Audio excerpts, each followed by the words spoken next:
Hello, everybody. Good afternoon or morning, depending where you're located. I'd like to welcome you to Columbus's Let's Learn Live Virtual Summit. This session is What's New in Dynamics GP 2018 and 2018 R2. I'm excited about being able to connect with you and the opportunity to look at this new release together. I wanted to take a few minutes for a couple house cleaning items. Remaining agenda, I wanted to share with you after this session, there'll be an ISV sponsored session, a lunch and learn to explore some of our ISV partners that work with us closely. And then after the lunch and learn, there's 2 sessions starting at 2. It's a GP, why and when should I upgrade? And then there's a reporting session with Annette. Followed by that, it's GP tips and tricks and closing around 4 o'clock. So if you haven't already registered, there's a lot of good content following this session. Another item, if you've registered and you attend 2 or more sessions, there's a chance to win a free pass to the GPUG User Summit. We'll talk more about the GPUG user group later on. This is a great value, $1,000 value, so make sure that if you've registered for 2 or more sessions, you have a chance to win that. And if CPE credits are important to you, by attending the sessions and completing the evaluation, there is a chance to earn up to 4 CPE credits. So we have lots to cover. We won't get to everything, but with this release, but we'll review a lot of it.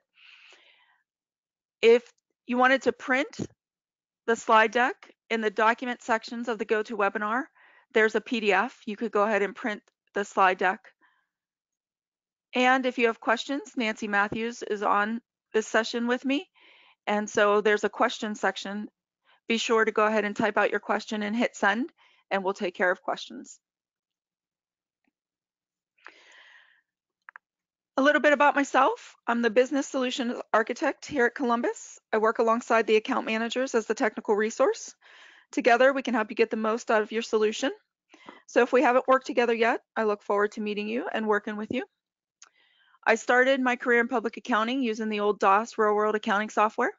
Great Plains acquired Real World back in 2000, and then Microsoft acquired Great Plains in 2001. And my journey started, my Dynamics GP journey started with version 6.0. So I've been in the GP community for a good number of years now. Throughout the last 20 years, I've held various roles in the Dynamics channel.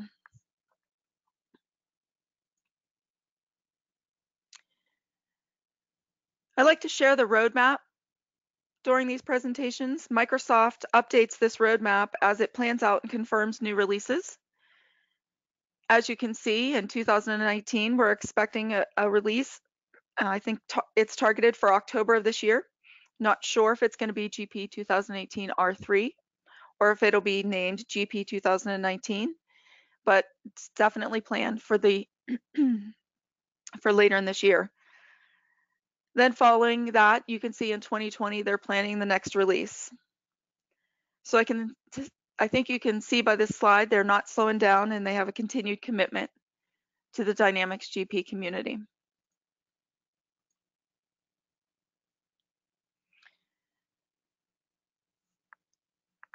Let's talk about features and functionality that go alongside that roadmap planning. I'd like to share this slide with the community.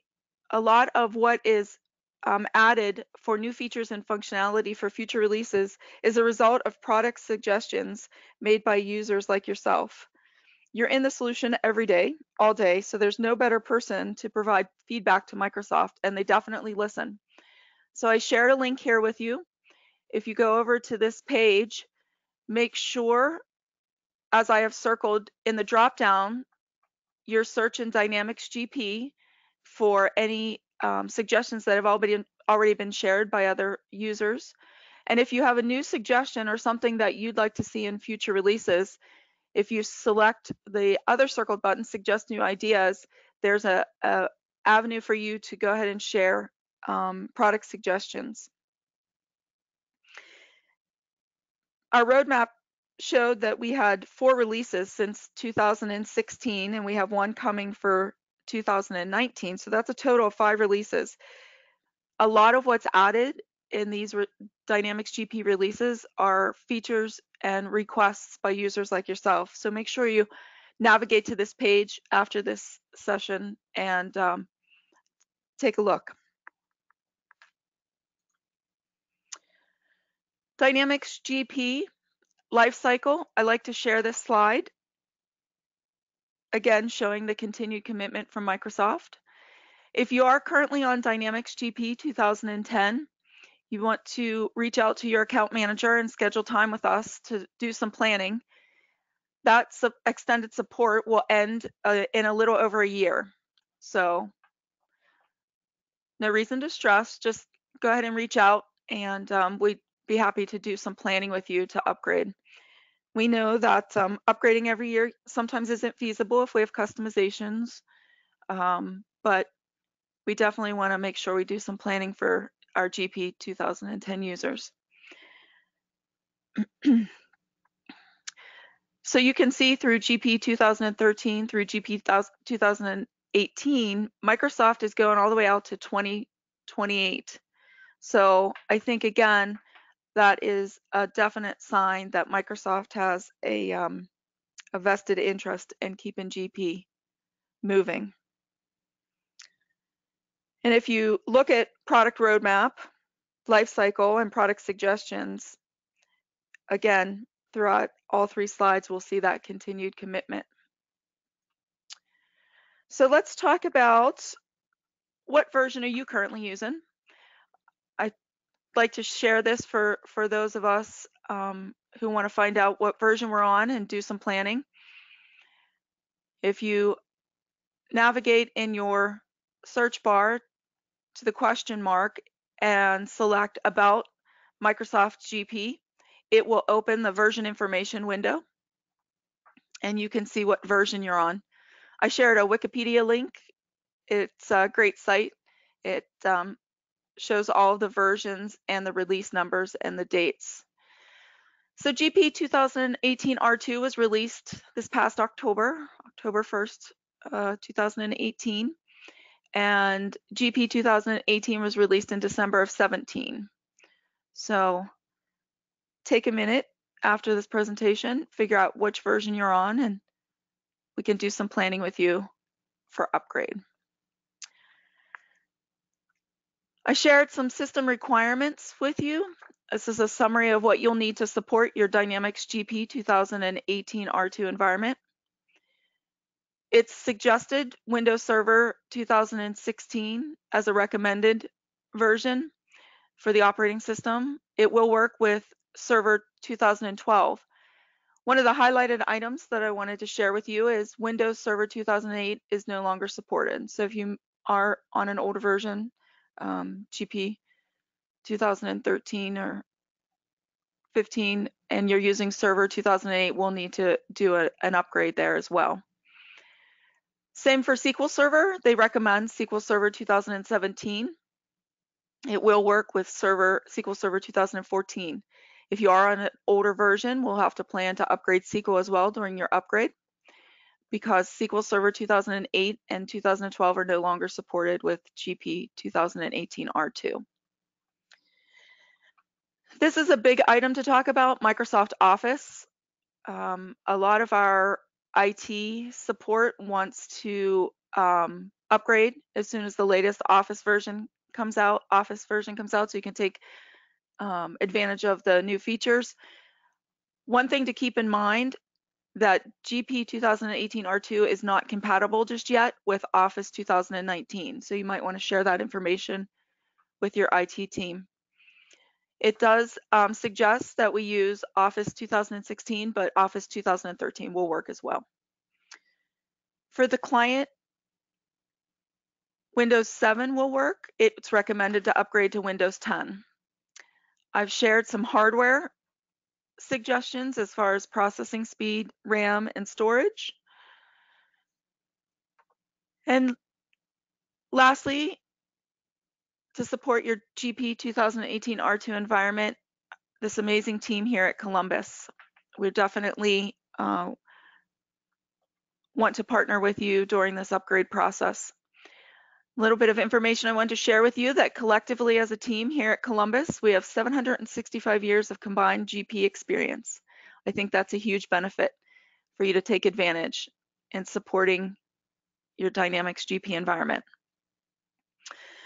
Just one last note here, if there isn't a direct upgrade path from GP 2013, so if we're going to upgrade to GP 2018, we'll need to make sure that you're on that last version of GP 2015 or GP 2016. So I've shared those version numbers with you when you go back and check your version.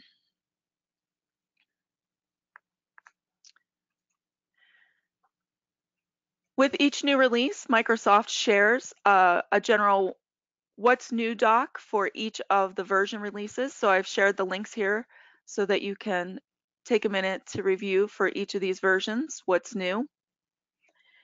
And as part of your upgrade experience with the Columbus team, our consultants will review the what's new doc with your team in detail and provide training on those new features and functionality. So keep in mind the features that we're about to see as a result are a result of product suggestions by users like yourself.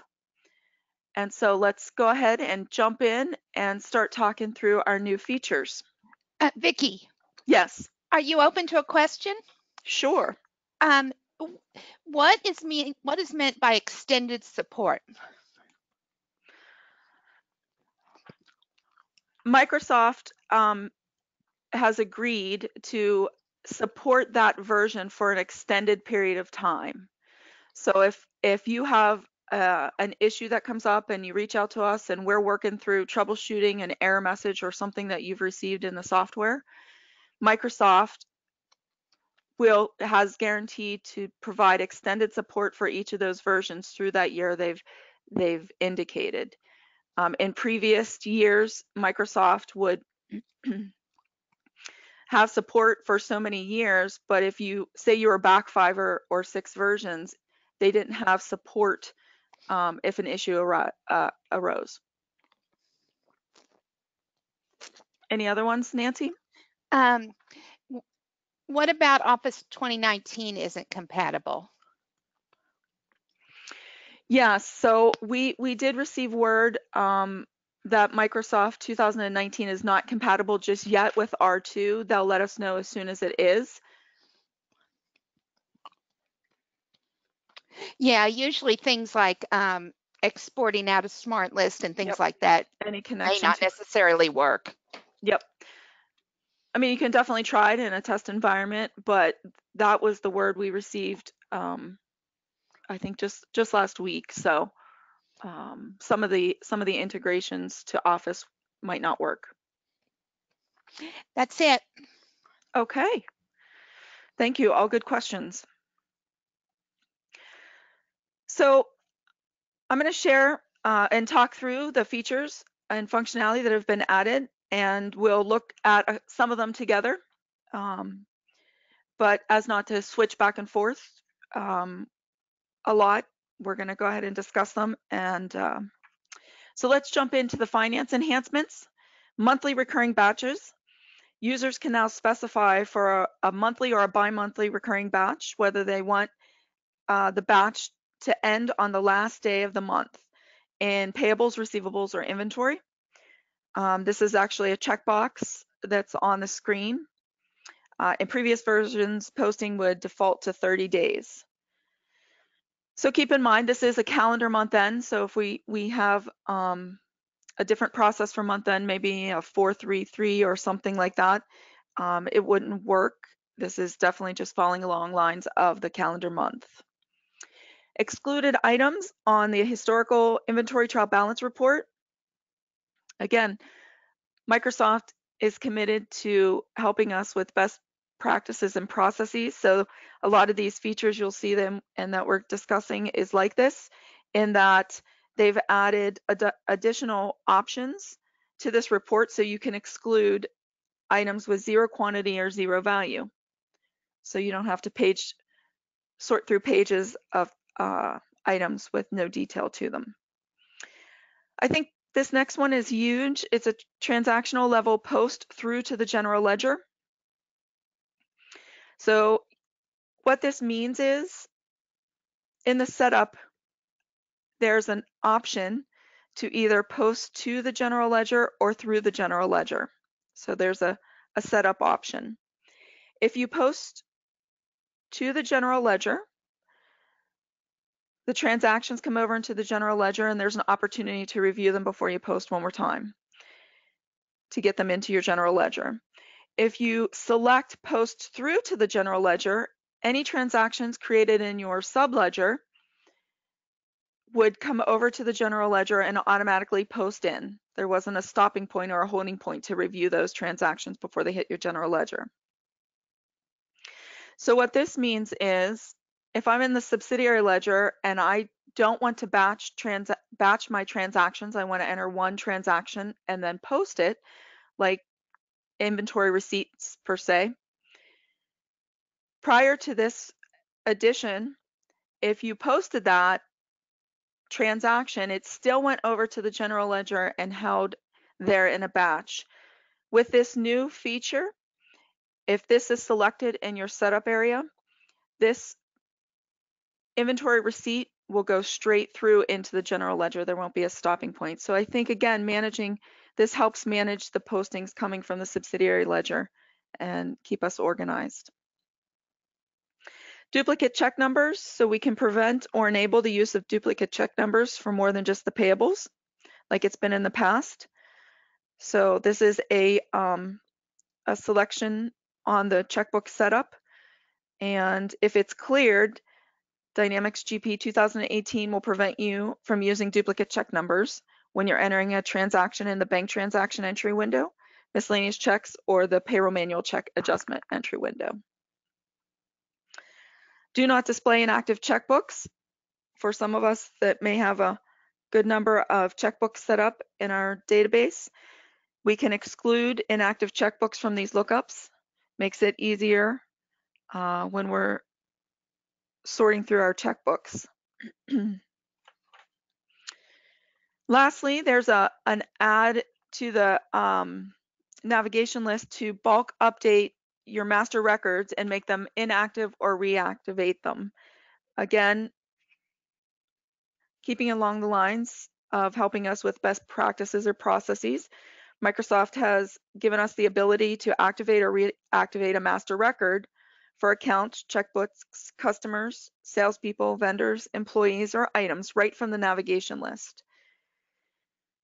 So we'll take a look at this in the software here in a minute, but it's a great feature in that no more multiple clicks to activate or inactivate a record, reactivate a record. Keep in mind too, though, if you do select a master record that has transactions attached to it, the system will give you the warning. It won't let you inactivate it. You'll have to go ahead and take care of those outstanding transactions before we can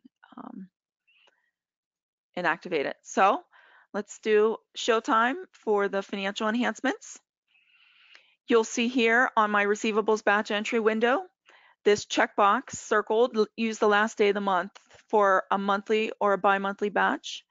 And you can specify that when you're entering these or setting up these batches. Exclude items on the historical inventory trial balance report. Again, you'll see circled right there the addition of two options, and you can choose to exclude them. Transaction level posting, depending on how your team is structured, you may be responsible for posting setup or you may have a GP admin responsible for it. But in the posting setup area for each of the series and the origins, you'll see circled here, post through general ledger files. So that's where you would change that setup. And again, I think that's a big savings, time saver, and helping us manage batches over into our general ledger. Let's jump over and take a look Just wanted to go ahead while we were in here, take a minute and show you on the checkbooks. Down here, you'll see duplicate check numbers. This is where you'll select or clear this selection depending on your internal processes for duplicate check numbers. And for bulk update of master records, let's go ahead and take a look at accounts. So I'm in my smart list for accounts.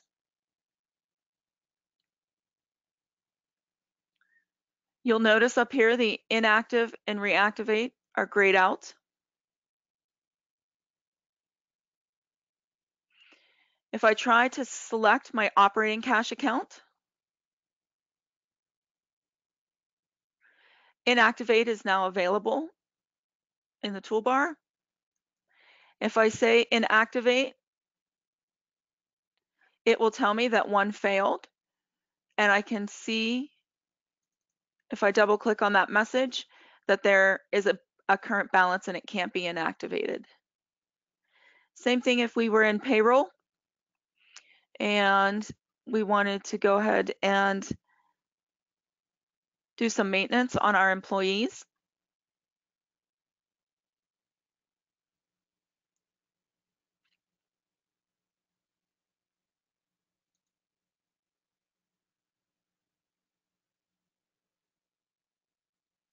If we go ahead and pick Angela here, notice inactivate and reactivate are not available, but if we pick Angela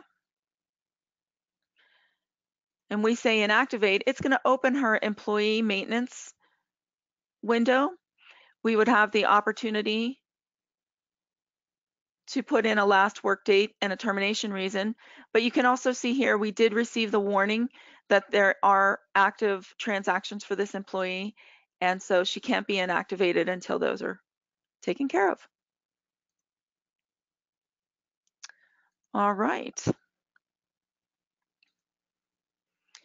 Let's talk through some purchasing enhancements.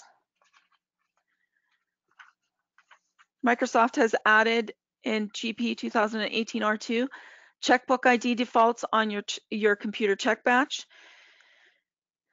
So when you create a check batch in the select payments window or the edit payments batch window or the batch entry window, in the past the system wouldn't always default the checkbook. This more had to relate to other setups or other modules being used. And so now, based on what's set up in the payables management setup window, the checkbook will default all the time. So this might be evaluated as a hot fix or a fix more than just an added feature, but they did take care of that with this release. The next one I think is a great win for us. Allow partial purchases on a purchase order requisition from a PO. So in previous versions, no way, no how, could you change the quantity ordered when the PO was generated from a requisition. If a user requisitioned 100, but you knew you had 50 at another site, you could not change that. You would have to stop void the PO and start the workflow process all over again. So in this release, you have the ability to change the quantity ordered in the PO preview window. When that's done, if you do change it from 100 to 50, that the requisition will retain the history that the user tried to requisition 100, but the quantity was changed. And so you'll see that when you would look back on the requisition. The next one is adding the vendor document to the purchasing all-in-one view. I think, again, this is a great feature. A lot of times when we're on the phone with our vendor and we're trying to get them the information, they've added what the document number associated with payments and credit memos are in the purchasing all-in-one. We'll take a look at that shortly. Send a PO using another template. So in the past, a new option has been added for the PO, emailing using the other format. So you can choose if you want to email the blank paper one or the other format. In the past, we've only had the blank paper option available to us. The next one is a warning for when the vendor is on hold. So when you're entering a payables transaction for a vendor that's been marked on hold, you'll now get a visual indicator similar to a red stop sign in various areas. And we'll go ahead and take a look at that in a little bit. Checkbook ID defaults on the computer check batch. Oh, no, we already talked about that one. So let's jump in and do showtime on our purchasing enhancements. Here you'll see our purchase order preview window. I wanted to share with you, you'll see the quantity to purchase, our quantity requested was 100, but we've actually changed it in the quantity to purchase to 90. Again, I think a great win for if you're using these features in GP. Let's jump in and take a look in the software at a couple other purchasing features that we have.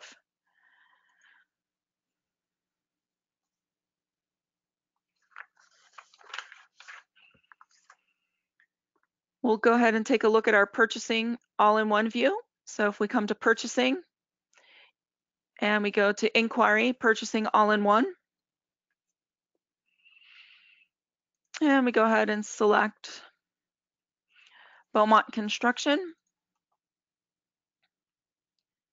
I'll remove our filter here. And we select this payment.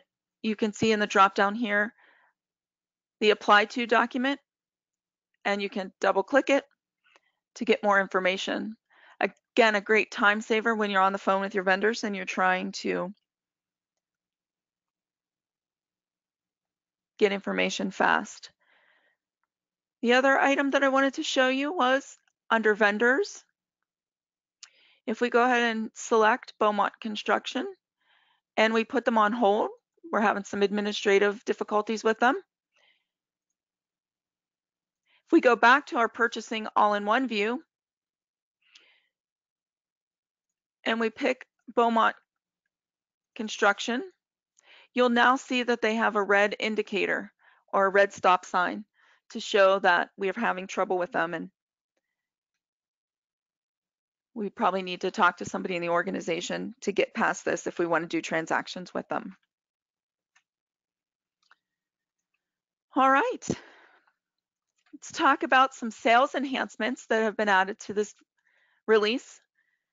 Retain ship to address name with a customer modifier. For those of you who have not used modifier or not sure what it is, there's a tool available to you that allows you to modify customer or any master records in Dynamics GP. So before there was an issue if you changed or modified your customer IDs, it didn't retain the ship to address. So that's been fixed in this release. If you want to know more about your modifiers, certainly reach out to myself or the account managers and we can talk through that with you. This is another big win. There's a new smart list for deposits, customer deposits associated with unposted sales transactions. So a lot of times you'll receive a deposit for a large order or require 50% deposit upfront. It wasn't always easy to reconcile and keep track of that deposit in the system. So they've added a smart list, which again, I think is a great big help. Additional sort options in the sales order processing item inquiry.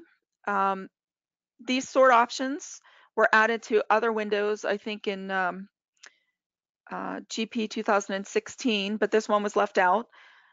So again, a great time saver when you're trying to sort or search through transactions. These sort options will help, and we'll take a look at those. There's a sales order transaction navigation list print document. It's an option to print either the functional or the originating currency. So it's a new option when you're printing the documents from the sales order transaction navigation list window that allows you to either print the document in the originating or the functional currency. And there's a new selection box on that print window. Another, I think, time saver is being able to print emails, print and email sales documents at the same time. This is a huge win. They've added this ability to do both print and email of sales documents. Before, we'd have to print our documents. Once that was complete, we'd had to go back in and do the emails. And this last one here, email customer statements directly from the customer maintenance window. Again, if you're on the phone with your customer and they're trying to reconcile the account, you can go ahead and email them a statement straight from the maintenance window. A lot of great features added. So let's go ahead and take a look together at these sales enhancements. You'll see right here from the sales document print window, I've circled the destination, and you can see here now that you can print the document and send the document in email right at the same time. Let's jump into the solution and take a look at a couple other sales features. So let's jump in and add a deposit. So we're going to go ahead and pick one of our orders.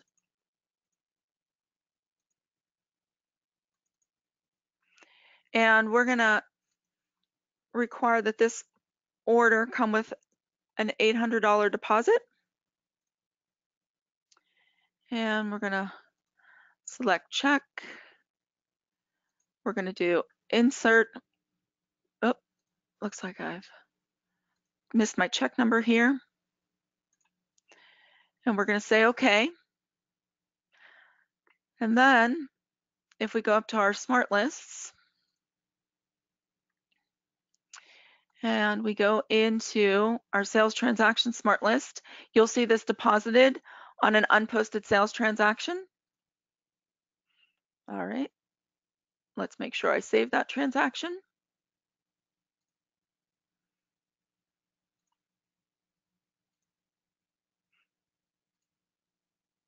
And now you'll see my smart list will show you that I have accepted an $800 deposit on this order. Again, I think during month-end close, it'd be great having this smart list to help reconcile that account. The other item that I wanted to show you is if we're in the inquiry and we find the sales item inquiry, you're probably using these sort bys in other windows, but I wanted to show you they're available now in the item inquiry. So you can sort by the various selections here and then ascending or descending. So you can see if you select descending, they'll go in descending. So another time saver. And then the last item that I wanted to show you, under the customer maintenance window, if we select Aaron Fitz Electrical, you have the ability to email the statement right from in this window. I don't have it connected in this demo, but you would be able to email the statement right from here in the customer window. A lot of great time savers. So let's talk about some HR and payroll enhancements that have been added. The payroll check register now has FICA totals available to it. So for all of you, just like me, that get annoyed when a report doesn't have a total, this has now been added to the payroll registers. So there'll be a total for the employee FICA amounts. There's been changes also to the payroll check register report. There's 2 new calculated fields added. They accommodate the ability to view the FICA med totals owed and the Social Security total owed. So I think that'll be good information when you're trying to reconcile payroll. Another big feature added for payroll is a start and end date on pay codes. So we can assign a start and end date just like we can in other fields like benefits and deductions. So this will be useful when you're trying to activate a new hire or terminate an existing salaried employee. If you, in the past, we've we couldn't restrict a pay code, so a lot of times we'd go mark it inactive, run our payroll, and then go reactivate it just so it wouldn't get included. So I think these start and end dates are a good win as well. We also have shared max benefits for shared maxes for benefits and deductions. So you'll be able to assign a shared calendar year max to a group of benefits or a group of deductions. This is a huge benefit if your organization has employees who contribute to two 401k plans. And there's a new window that's been added to accommodate this functionality. So let's go ahead and take a look together at some of these enhancements. I thought it was important to show you right here on the employee pay code maintenance setup window. You'll see that there are start and end dates that can be assigned to employee pay codes. This is the window that has been added to support the shared maximums on benefits and deductions. So you could go ahead and set those up here and take advantage of them. Let's talk a little bit about some system enhancements and workflow. There's a sales transaction approval that's been added to workflow. So you'll be able to create approvals based on several conditions, such as whether a customer credit limit exceeds the transaction or not. So those of us using credit limit checking, this is a huge win in this workflow, as credit limits should always be taken into consideration.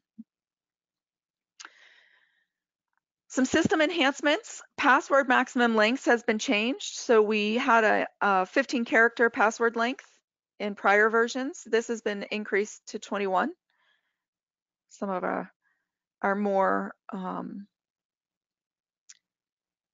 security centric customers needed some more space, so they've changed the length to 21.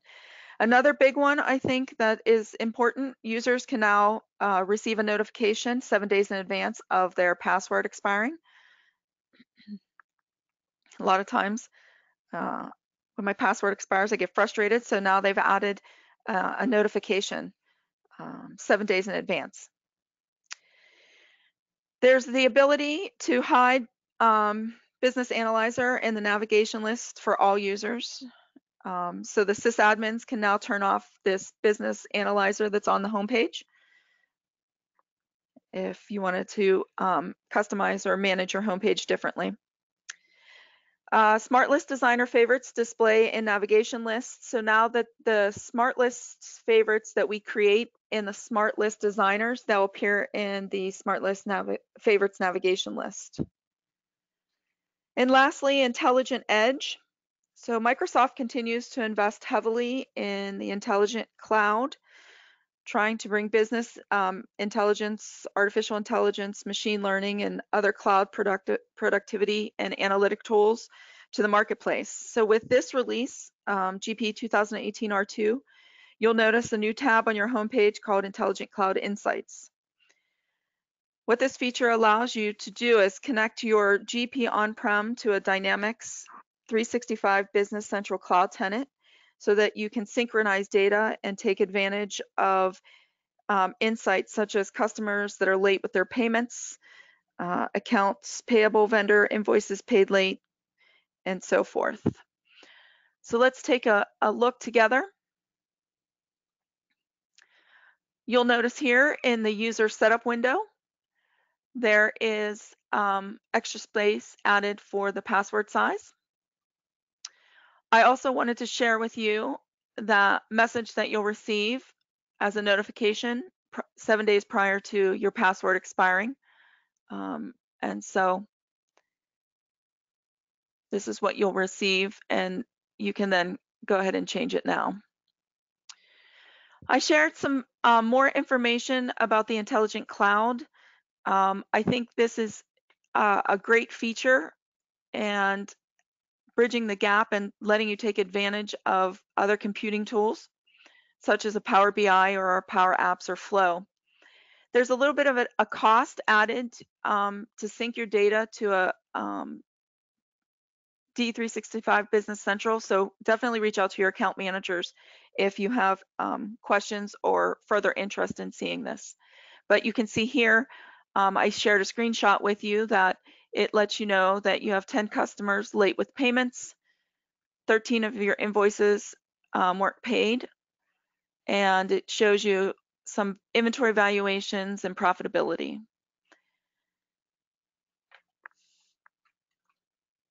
So some closing items. I wanted to take a minute. If you're not part of the GPUG community, definitely navigate to their homepage and take a peek. It's an amazing community to be part of, to sharing all kind of information related to Dynamics GP. They do have their user group summit. It's in Orlando in October, so make sure you check out the summit. I'd like to thank you for spending this last hour with me looking at Dynamics GP 2018 and 2018 R2. There will be a survey attached to this session, so we'd love your feedback. And now Nancy and I will take any questions. I have a couple. First of all, I wanted to point out that you can download the handouts from this session, and you'll see it below below polls on your, I don't know what that little strip is, your little where you can put in questions. So if anybody can't find it, let me know. But it's down there at the bottom. It says handouts 1, and you can download them. Okay, the next question is, versus GP 2013, do the newer versions have any stability improvements, especially with terminal servers and crash sessions? We have a lot of issues with messed up postings because of issues like that. We're not seeing any issues with stability, but you definitely want to reach out to your account manager, schedule a brief technical call with myself and your account manager to definitely talk through some of those issues. But we're not seeing any issues with GP 2018. Yeah, it's rock solid. I mean, the only issues we've seen is when, there's internet drops or something to that effect is what we see. Is it's Yep. usually, connection related. Can you inactivate just GL department number instead of GL account number? I don't believe so. I think you have to do it account by account. I think you have to do it account by account. There isn't a group feature. That is correct. Vicky, did you have on your slide, one of your first slides, where you can download the slides? I did. So let me go back there. Someone's not seeing it. Maybe it's everybody. So there's a handout section. Yeah. So if you look in your GoToWebinar, there's webcam, audio, and handouts, and there's a 1 next to the handouts. If you expand that section, here, maybe this will help. Here's my webinar box, and you can see webcam, audio, and handouts. If I expand the handouts, there's a link to the PDF. Did that help? I'm seeing it, but I'm getting a message one of the guys is not. We can always email it to them if they just want to share their contact information or shoot me an email. Yeah, somebody else is saying it's in a link right above the audience question also. Yeah, if you're not seeing it, Kevin, just send us an email and we'll forward it to you. No other questions.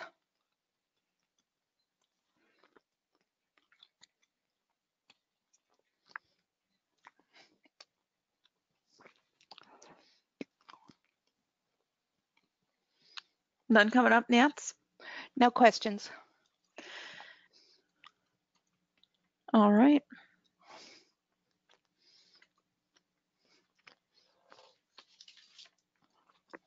I'll give everybody just a couple more minutes. We have about 5 more minutes. Hopefully they can get to that link for the handouts.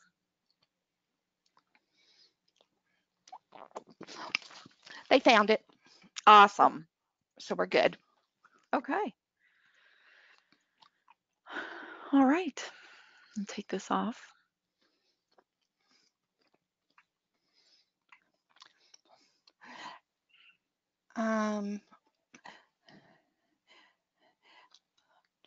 Carol's suggesting we share again the life cycle dates when support ends by versions. Sure can.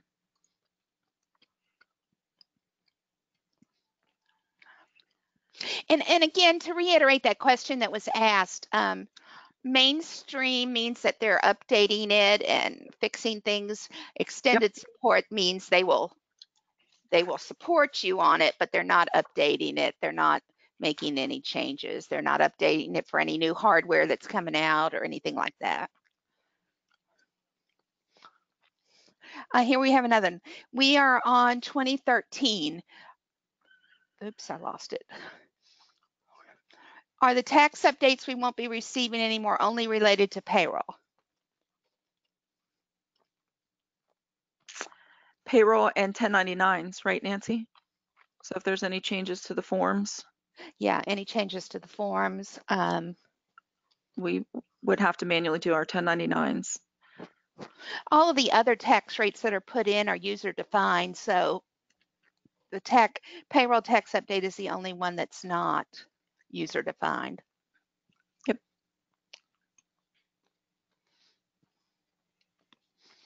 Good question.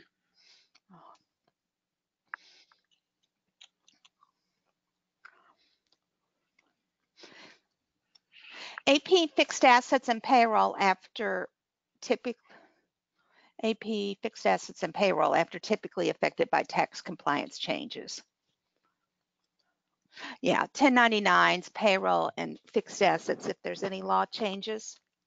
Right. Yeah, if you're on payroll, it's a good idea to stay current. Also, when you do an upgrade, you can skip one version. For example, you can go from 2010 to 2015 and skip 2013. You go from 2015 to 2018. Skipping one version's okay, but when you skip more than one version, that's when you get into difficult upgrades because you have to do multiple hops and Yep. different software, SQL versions, and it just gets a little harder. So if you can avoid getting two versions behind, it's much better.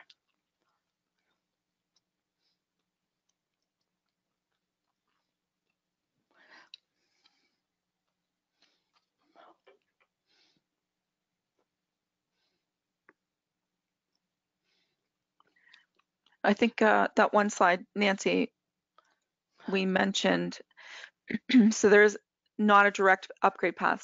So just like you had said, if we're on GP13, we have to do a 2-hop upgrade. So Right. it And there doesn't was a always, clarification, if you do skip, when you go to the next version, you get all of the features that are included in that new version. So skipping a version doesn't mean you skip the features, but you just get to skip one update. right.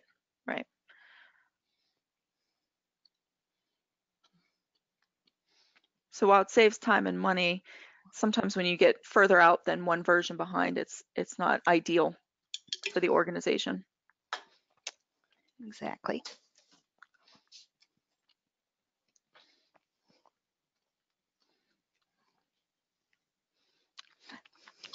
I think that's it on the questions. All right. Again, thank you for your spending your afternoon with me. And if you're interested, make sure you head out and check the other sessions that are still available this afternoon. Our ISV Lunch and Learns, and then we have Why Should I Upgrade and When? A report session, and then GP Tips and Tricks later today.